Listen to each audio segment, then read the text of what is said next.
பீகார்ல வந்து வோட்டர்ஸோட லிஸ்ட வச்சுட்டு ஒரு இன்டென்சிவ் ரிவிஷன் நடந்துச்சு. இதில் முதல் முறையாக இல்ல, பல மாநிலங்கள்ல நீங்க பார்த்தீங்கன்னா ரிவிஷன் நடந்திருக்கு.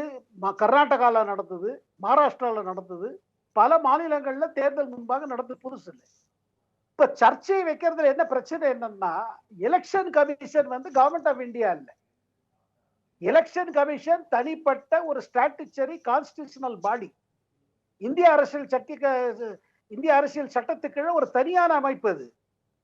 அது பார்லிமெண்ட்ல வந்து பேசுற அமைப்பு இல்ல. இப்போ சர்ச்சை பண்ணும்போது எதிர்க்கட்சிகள் அதை தாக்கினால், அப்ப தேர்தல் ஆணையம் தரப்பிலிருந்து யார் பேச வேண்டும்? தேர்தல் ஆணையரோ இந்த பார்லிமெண்ட் உறுப்பினர் அல்ல. அரசு தேர்தல் ஆணையம் இல்ல. தேர்தல் ஆணையம்ங்கிறது ஒரு தனிப்பட்ட செட்டப், இண்டிபெண்டன்ட் பாடி.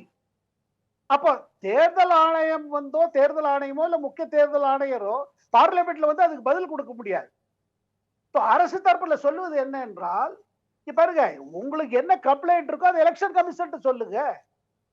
அதை வந்து நீங்க பாராளுமன்றத்தில் அதை எழுப்பி நாங்க பதில் சொல்ல முடியாது, அரசு பதில் சொல்ல முடியாது. எந்த மேட்டர் அரசு பதில் சொல்ல முடியாதோ, எது அரசோட பொறுப்பு இல்லையோ, அதை எப்படி நாங்க அதுல பதில் சொல்ல முடியும்?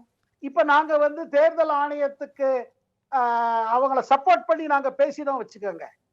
அப்ப நீங்க என்ன சொல்வீங்க? தேர்தல் ஆணையமும் பாஜக அரசும் ஒன்னாயிடுச்சு.